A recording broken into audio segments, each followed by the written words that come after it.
Welcome to the Birth Lounge Podcast, an empowering space for expecting and new parents to hear candid conversations with experts and learn how to craft your ideal birth. We will tackle the scary and weird questions that come up along the way and provide answers that are driven by science and evidence-based recommendations. I'm going to show you how to redefine parenthood and choose what's best aligned for you and your goals. With 10 years of experience in family education and a master's degree in human development and family studies, I'm ready to help you navigate pregnancy and explore your birth options to free yourself of fear surrounding childbirth. My goal is to help you have an informed and confident labor experience, plus an empowered and joyous postpartum. Billie, welcome to the show. Thank you so much. I'm just delighted you invited me, and it's such a treat to be here talking with you. I am very excited about today's episode. I think it is probably one of the boldest conversations I've ever had on the podcast, but I think it's going to be one of the most honest as well. And so, if you're tuning in today, get ready for a radical talk about how the hospital system is set up and how it serves or doesn't serve us in many regards. But before we do that, Billie, how did you end up doing what you're doing? How'd you end up here? It all started when I was a young woman pregnant with my first, and I made the choice that was expected of me.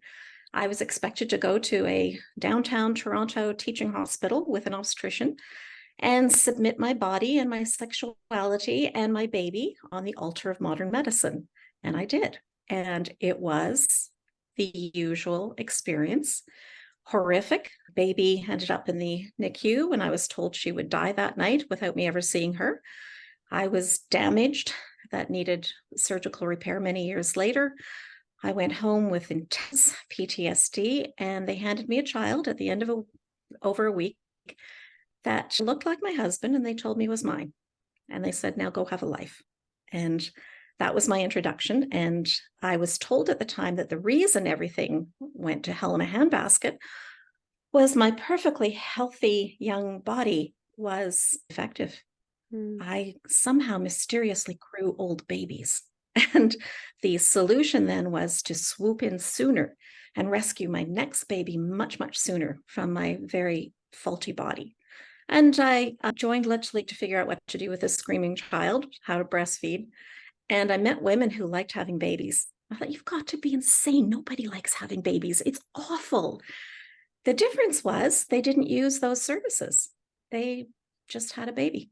And they went to each other's births and they taught each other how to eat and breastfeed and parent and cook, budget. And so, wow, like you don't need to use these services. You can just have a baby. And that's the community I joined and had a whole lot more kids that way. And it was simple. And then I started to go down the rabbit hole of finding out, well, why did my baby almost die? Why was my body so broken? The information was all right there. It was just due to medicalizing a perfectly healthy young woman and running me through the induction mill. And it was the consequence of the induction mill that damaged the two of us as much as it did. And understanding that and realizing, my goodness gracious, there is so much research here. This was in the 80s, and we thought at the time, wow, the lid has been blown off on what is routine and what the science says, and the outcomes from not following, and the induction mill and these routine procedures and the medicalization. My golly, we now have the truth. Didn't make one little bit of difference. Nothing changed. Nothing. More books were published, more research was published, more women followed it, and the routines and the medicalization became even more entrenched. And the fear promotion became more precise, and the coercion became more effective, and the strategies used to gain compliance they're very effective. And no, nothing did change. And I thought, when my mother had a baby and she was basically roofied, they were given twilight sleep, knocked unconscious, given morphine for pain, and then scopolamine for amnesia, which is being roofied. They were roofied through their births. Many of the women of my parents' generation just, what was it like when your baby was born? And they're like, I don't remember. Not a clue. I believe it was the 50s, Ladies' Home Journal did an expose on abuse of women in the hospital birth system. It was absolutely shocking, but it isn't. At the time, because a hospital system is a microcosm of the culture in which it exists. In the 50s, it was far more acceptable to beat women. Husbands could beat their wives and they would never be charged.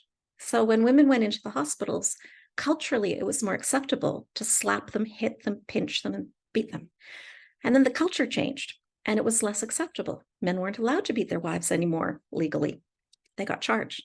And the culture changed and it was no longer acceptable for women to be beaten, slapped, hit. And the hospital culture changed. And so women were far less likely to be physically assaulted. Now, other cultures where it is more acceptable to physically assault women, there is a much higher rate of physical abuse in the hospital birth system. So in cultures where it is not illegal for a husband to beat his wife, women will be more likely to be tied down, restrained, slapped, pinched, hit, punched. This is all in the academic literature. There's nothing here that isn't exposed, all over the world. I've been through thousands and thousands of documents to verify this.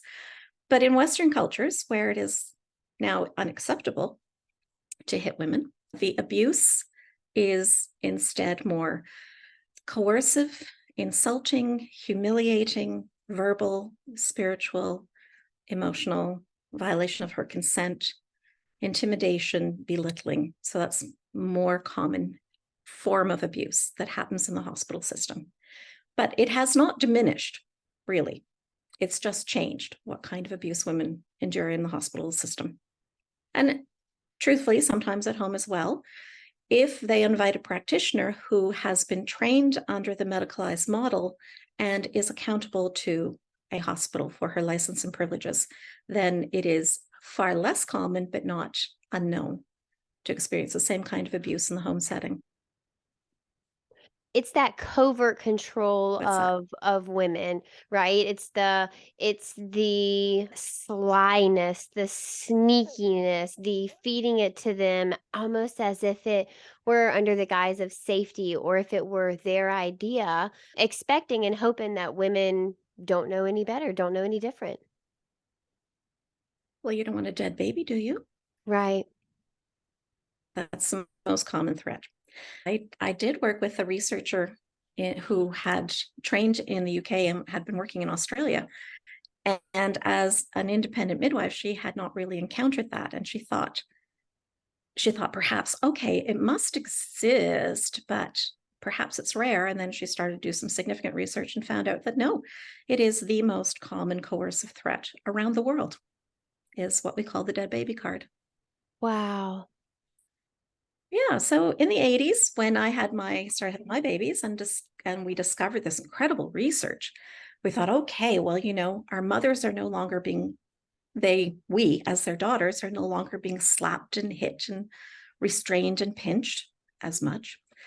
And then we had our babies and we thought, well, my goodness, by the time our daughters are having babies, it will be evidence-based and it will be aligned with the physiology of birth and women will have their voices heard. No, nothing's changed. In fact, for those of us who have been doing this for about 40 years, it's probably worse. Today, the outcome of the technocratic, medicalized, industrial birth services industry. Now, this is prior to the last 3 years of whatever we went through. I have a lot of words for it, but I won't use them today. The last 3 years of what we went through. Prior to that, about 1 in 3, and sometimes 1 in 2 women experienced the birth of their baby as traumatic. Traumatic is not, well, dang, I wish that went better. It's not, well, they didn't follow my birth plan. Traumatic is actually defined in the literature, and it is a very specific set of features. And it includes violation, fear for life, threat of life, loss of control. They're very specific features. And at least 1 in 3 have a traumatic experience. And about 1 in 8 entered parenthood with postpartum PTSD. PTSD, now that's not like they're, feeling badly about it.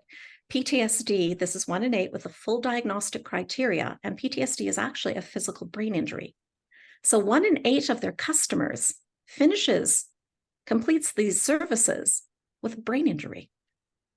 That's the outcome of the technocratic medicalized birth services industry, not to mention the 1 in 3 to 1 in 2 women who end up with a scar on their uterus, about 1 in 3 with postpartum depression and or anxiety, which is comorbidity with PTSD. In the research in Canada, the most recent we have is that 1 in 10 women postpartum have thoughts of self-harm. And the leading cause of maternal mortality in the developed world, it varies between either being cardiac issues, but more often it's suicide. So one of the outcomes of this industry is that women kill themselves. So we're led to believe that what are we going to do if we don't use these services? Clearly, we will have a dead baby. That's not what the research says. That's part of some pretty epic marketing. And truly, they believe it. I'm not saying they're evil people in this industry. Of course, there are. I mean, people are people. I mean, there are obviously evil people everywhere. But for the most part, these are benevolent people who feel that they're doing a good job. And they truly believe that the service they offer is the right service, that it is the right thing to do. And to submit to these services is irresponsible. It's dangerous. It's foolish. You're risking your life. You're risking your baby's life. And because they believe in what they do so much that they are willing to use strategies to convince people to use the services because they believe in them so much. And really what we have is a belief system. The delivery of these services that cause this much harm globally, but they adhere to it so vociferously that we've got a belief system. And to not align with the belief system usually comes with some consequences. Any of those of us who are publicly speaking about alternatives, I personally train traditional birth companions. Oh, we got a big old bullseye on our backs. Yeah. We are targeted for elimination. Yeah, anything that pulls the business away from the hospital must be eliminated. It's almost like a video game.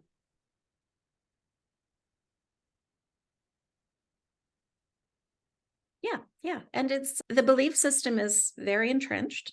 And because the adherents to this belief system feel that coercive strategies such as a dead baby card are appropriate, calling child protective services on parents who don't acquiesce to services. This is becoming an increasingly common strategy. And my thoughts on that is that the dead baby threat is becoming less effective. Parents are tapping out. They're like, been there, heard it, boring, do something new. And now it's invoking child protective services. When families leave this system of services because that's not what they want, in many ways, they suffer the consequences in ways when people leave a cult. They lose relationships, they lose connections, they are met with some pretty punitive behaviors. They often worry that what if I do need medical services, I'm not going to get respectful care. It's like, no, they probably won't. And I specialize in trauma, so I work with families who have medical trauma, historical trauma, adverse childhood experiences. This is my specialty. When a family comes to me, there's usually a reason. People don't start out with me. They don't just come to me and say, oh, I heard we could be having more VBACs. I'm going to go with you. That's not why they come to me. I'm not entry level. By the time they get to me, they've been through a lot. And I will say that they present in the same ways that refugees do. They are, in fact, refugees from the medical system, and they have left an oppressive regime. They fear for their lives. They fear for their babies' lives. And they come to me, by the time they get to me, or the companions that I train, they have many of the same health complications and complexities that you see in refugee populations.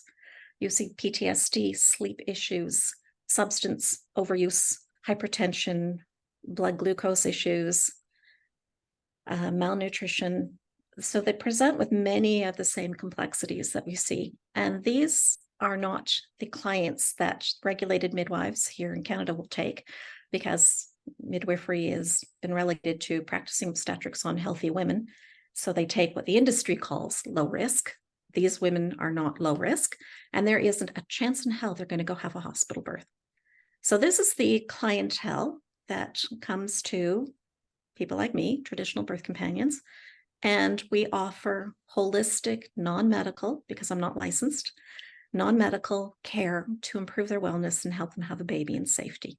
Mm-hmm. And when we restore that sense of safety to them and they don't feel threatened, their wellness explodes. It's quite remarkable.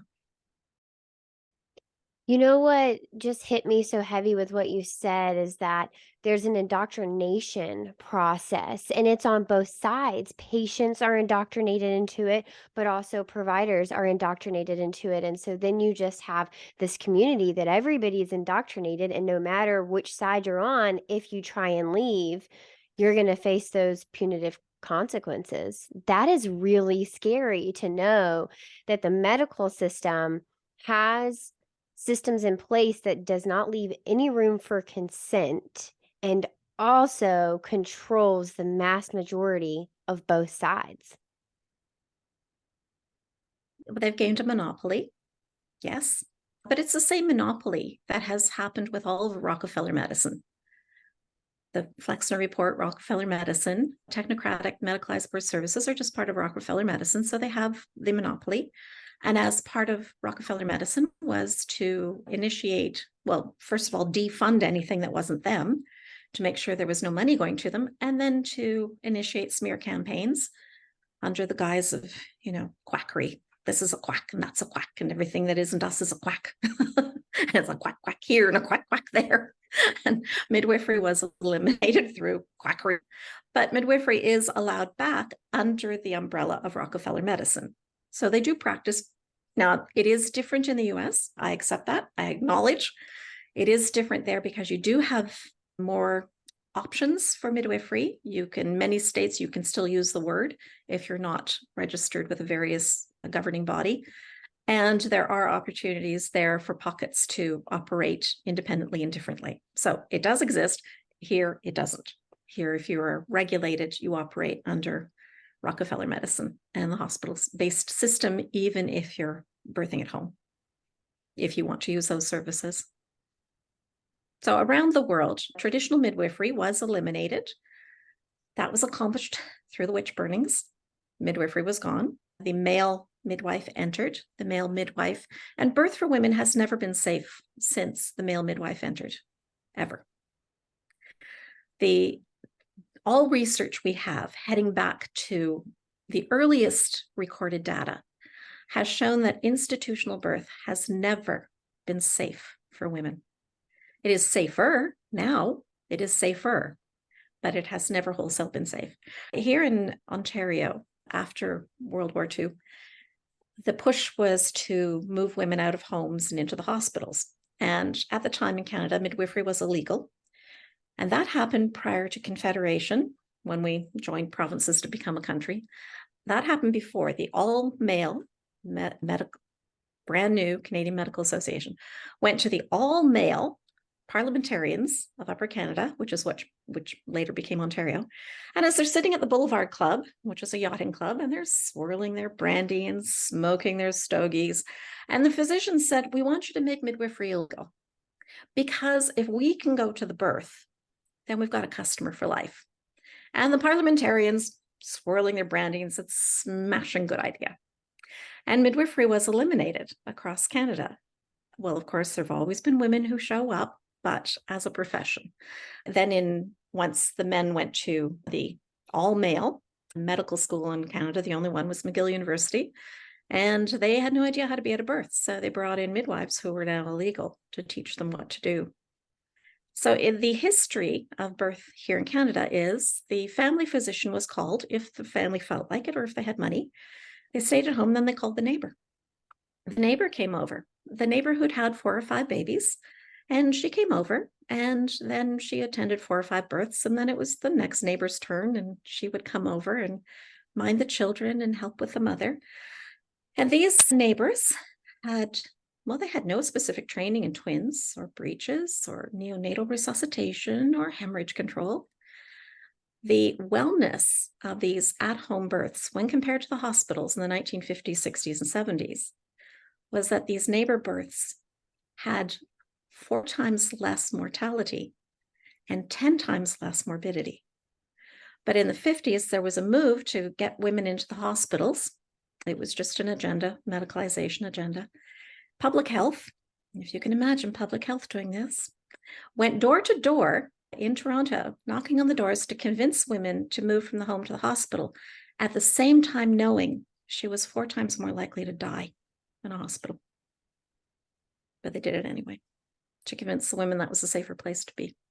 So it's never been particularly safe, although it is safer now. And then eventually, as we women who were going back to just attending births again, we stroppy cows, the M word, and some said, I'm a midwife now. The Ontario Medical Association in 1987 wanted to put a stop to this, and then they forbade all of their family practitioners from attending home births. They used to, because it was just part of what they did and they liked it. They were now forbidden. They said, if you attend a home birth, you lose your license, your hospital privileges. So they stopped attending. And of course, the younger ones don't know their history. And they say, well, it's because it's so dangerous. No, it was just a political move to try and get we stroppy cows to stop doing what we were doing. And then eventually, in 1993, midwifery was decriminalized. And then it was taken under the umbrella of the usual Rockefeller medicine. So, but that's not a unique history. That is a history throughout the world, that midwifery has been brought back under the umbrella of obstetrics. So they practice obstetrics on healthy women. And we Small can variations throughout the world.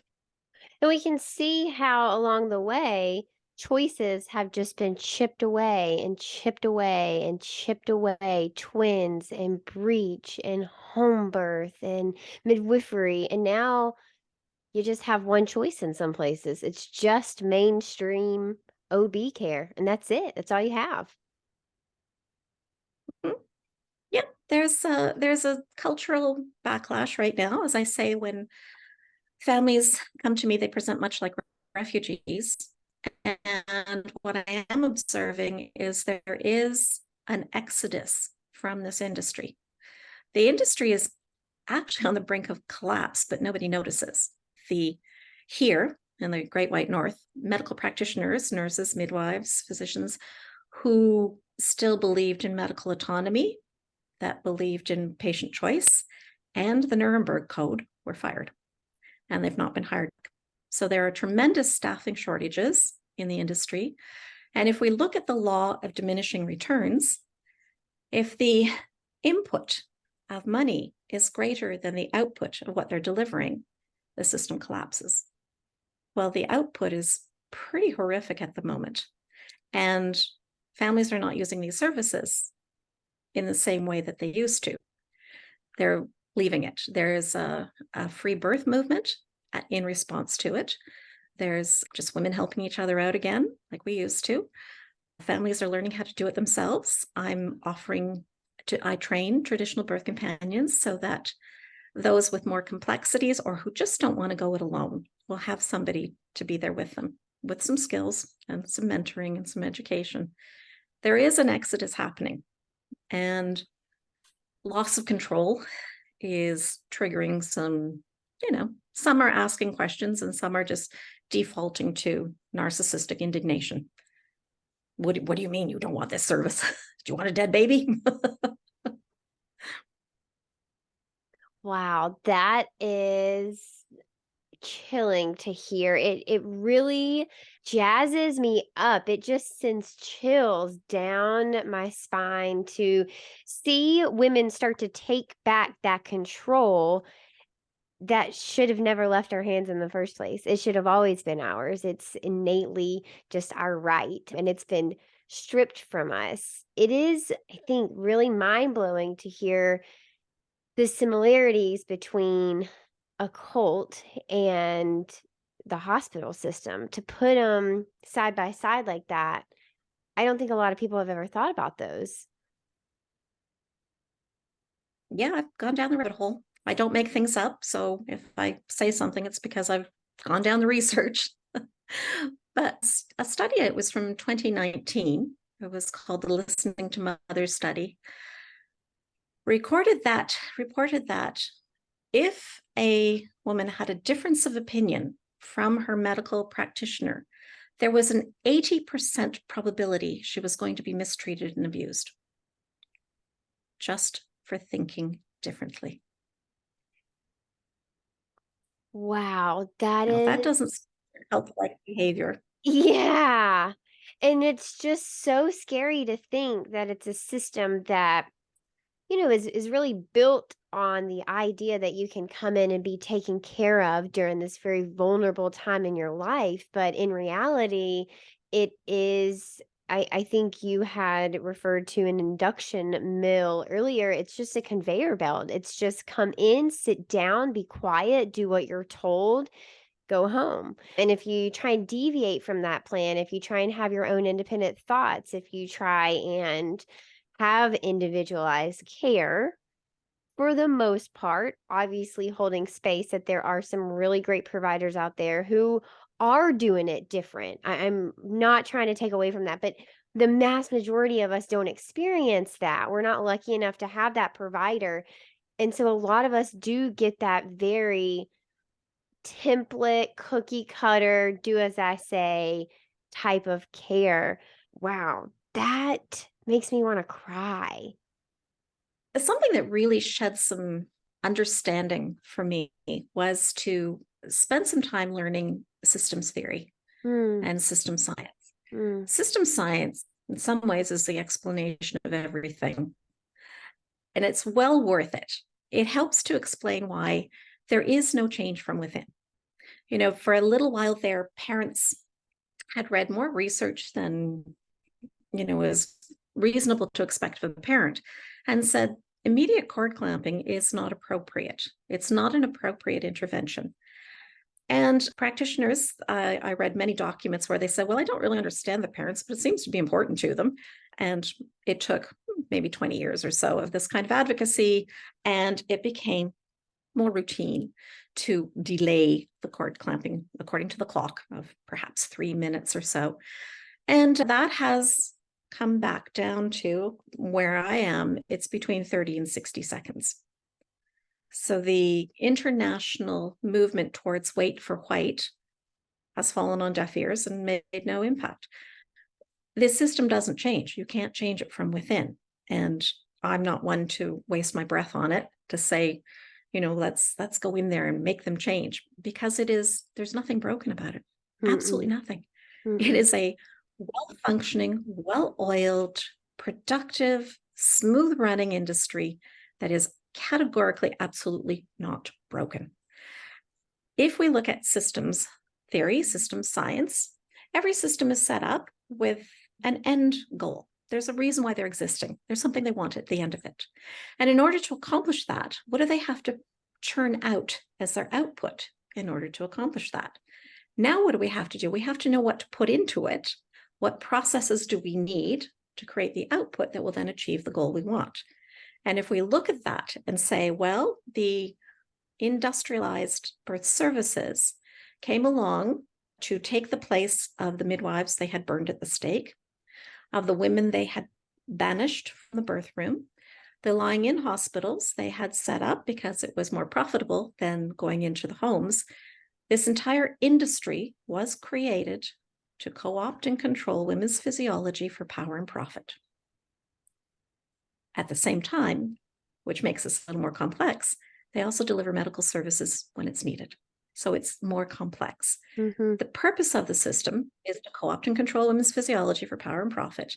And many of the ways they have to do that is they also have to deliver medical services. Otherwise, they might end up killing too many of them. So they do. It's complex. But because it is so effective, and the last 3 years of losing the advocates, of muzzling the women, incessant fear porn, isolating people, their efficiency went through the roof. I mean, they got so good at what they do. We lost the advocates, we lost the doulas, the inductions went through the roof, C-sections through the roof. They became very much more effective. And I'm looking at them going, kudos, well done you. I mean, that's impressive. It's impressive. So the system that I envision, the one that I am working to create, the purpose of mine is that more babies arrive safely and gently from healthy, empowered, non-traumatized mothers. And skilled, very knowledgeable traditional birth companions that can help facilitate this end goal. And in order to produce traditional birth companions, I have to have the input, which of course is my course and my training. And when you encounter a very well-functioning system, like the technocratic birth services, and you are trying to make change from the inside, and there are so many good and decent people doing what they can, and they do create tiny little changes, and they do impact individuals, and God bless them, every one of them, God bless them. And they do make a difference for individuals. It doesn't change the function of the system. Anybody working to create large-scale change in a system is called a disturbance. It interrupts the flow of a well-functioning system. And well-functioning systems know what to do with disturbances. They get rid of them, they destroy them. Part of what the well-functioning system is trying to do to me is to destroy my credibility. And in order to destroy my credibility, they create smear campaigns and they make up nonsense. And I can't take credit for at least half of what they say about me. But if you think, why does the birth plan not work? It's a disturbance. They know what to do with it. They, turn them, put them down, say, well, we'll see how long it takes you to end up in the OR. So yeah, there are individuals there that look at the birth plan and do the best they can. But do birth plans across the board make a difference to the industry and how it functions? No, not one little bit. And it's really too bad.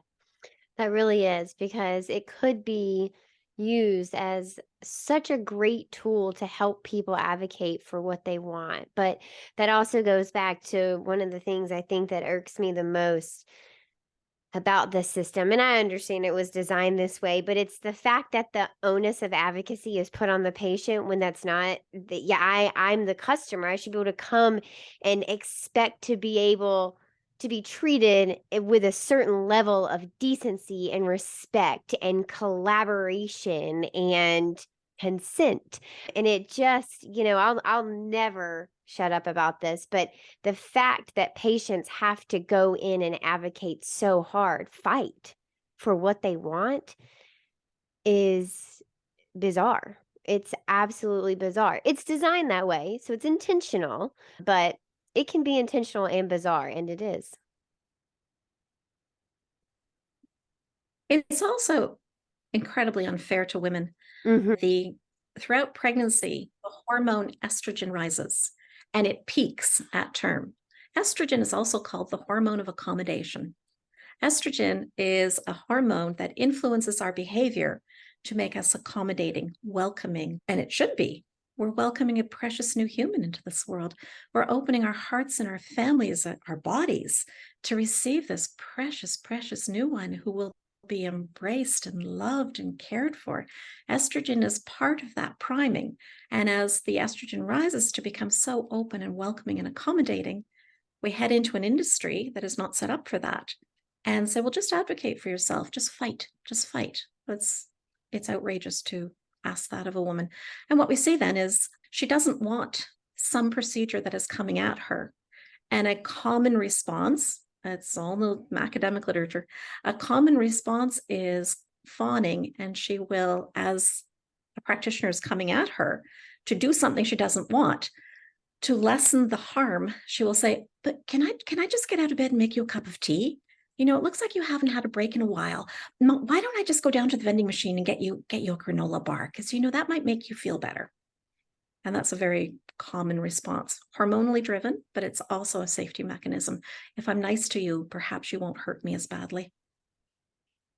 And I do say to people I train, and I've trained midwives in 125 countries, that if you have a client who is that accommodating, who is offering to bake for you, who wants to connect you to their realtor and their travel agent, be very, very aware that this is fawning behavior and they may not trust you.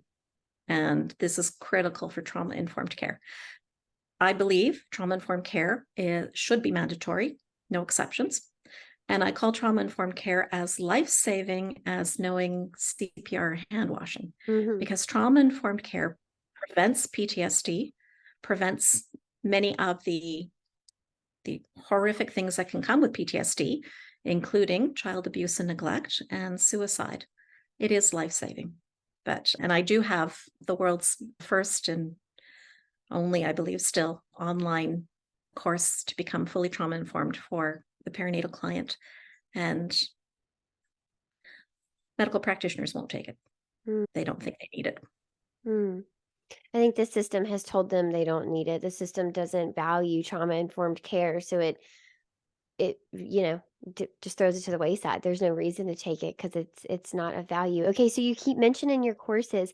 Talk to us about the things that you offer you have a course for traditional birth keepers. Tell us about that. It began as I thought I have to do this before I retire. I can't be the only person who offers this kind of care. There are certainly birth keepers of various types, but the kind of service that I offer, which is completely trauma-informed, specializes in trauma, understands complexities, and has the skills to complexities, that is non-medical and holistic and integrative. So I thought, well, before I retire, this is nonsense. I've got to start training. So I created a course from scratch that it was, the first cohort was a year.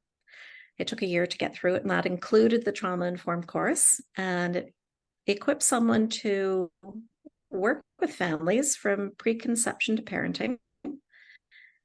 And these are families with complexities.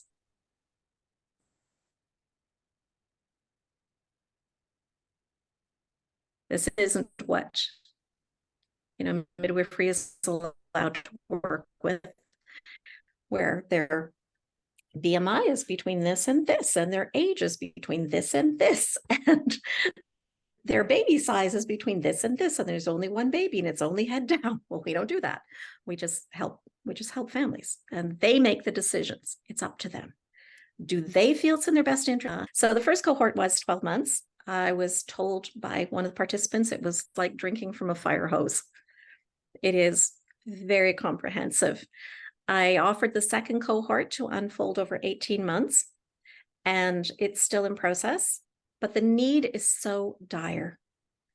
Families are leaving in droves. There's an exodus. Many of them are deciding they will birth at home with loved ones. Absolutely. We'll do what we can to equip if you need it. And many are asking for a skilled companion. The need is so dire. So I'm starting a condensed 9 months, same information, same course, same assignment, same everything in 9 months for full-time study for those that can, because the need is dire. And that starts in September. So I'm taking applications right now. That is amazing. Okay, tell us about the application process. Who should apply? What kind of requirements should they have? What's included in that interview process? For the 9-month course, it will be simpler, not necessary, but simpler for those who already have a bit of an academic background in this area. So former nurses, former midwives, complementary care practitioners. I've had a number of nurses join because they were fired for believing in the Nuremberg Code and medical autonomy, have their outstanding contributions and members of this community. I'm so grateful for them. Former midwives that would like to practice holistically. So that will find it simpler. Doulas who have already been exposed to the birth industry, but really anybody who knows they need to participate in making a difference. It is simpler if they have a background. It is simpler if they've already been a birth nerd and exposed to a lot of things, which women who apply already are. They're already following people online. They're already reading books. They've already, been down 100 rabbit holes. So a birth nerd, yeah, come on in. But it's somebody who feels that this is urgent, and it is time for us to step up and say enough is enough. We can do better ourselves. Yeah. And the application process, they join the Harrigan Hive. It's my free network. It's off of social media, and it's just a lovely, friendly place. We talk about birth outside the system, support each other. It's a beautiful place. You have to join that. It's harriganhive.com. And when you join the Hive, then there's an application course, and you just follow along the steps, download the application, fill it in, and send it to me. And it's pretty simple. That is awesome. Oh my goodness. I know there's so many people out there listening, going to check that out. That is so exciting. And you mentioned your next cohort starts in September, so people should get their applications in before that. Yes.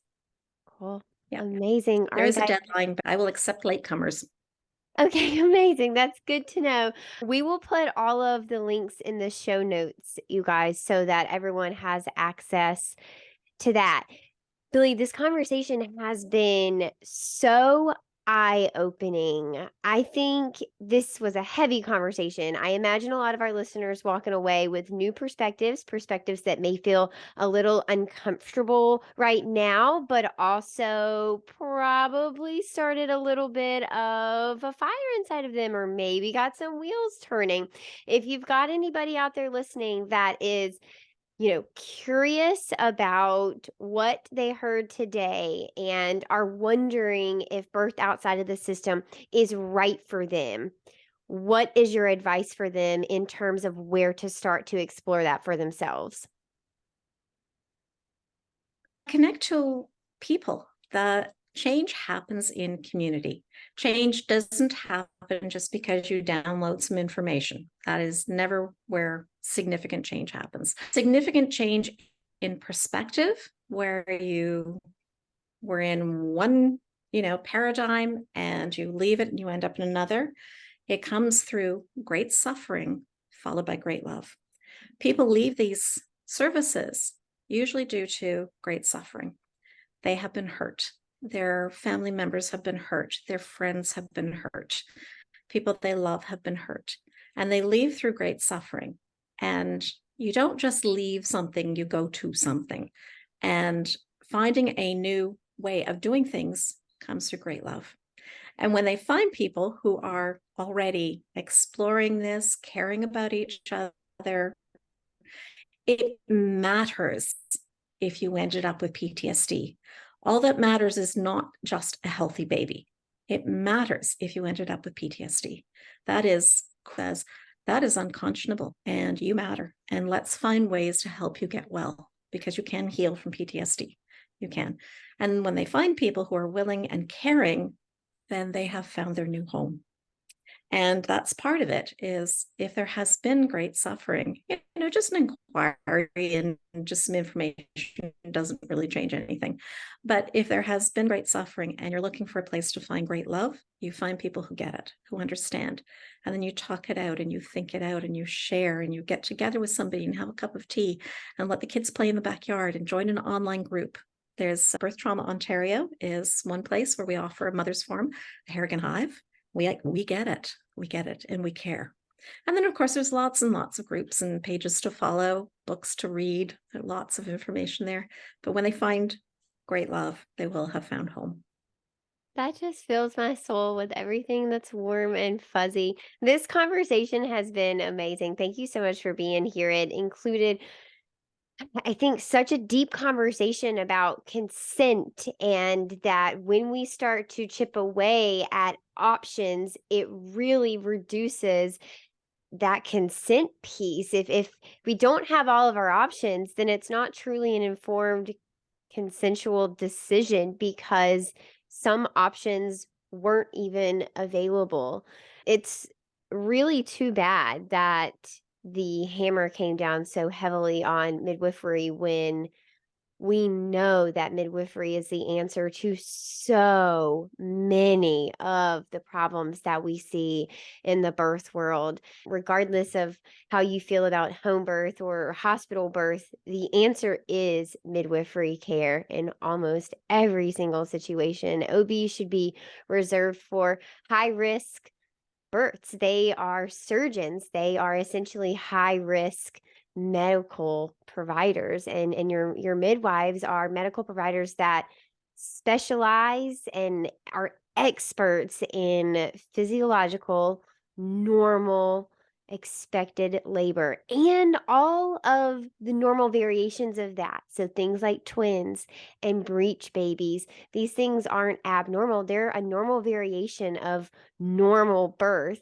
Our system has just allowed them to become very taboo and has slowly diminished those skills to where it's almost unattainable to find a provider to give you support in those things.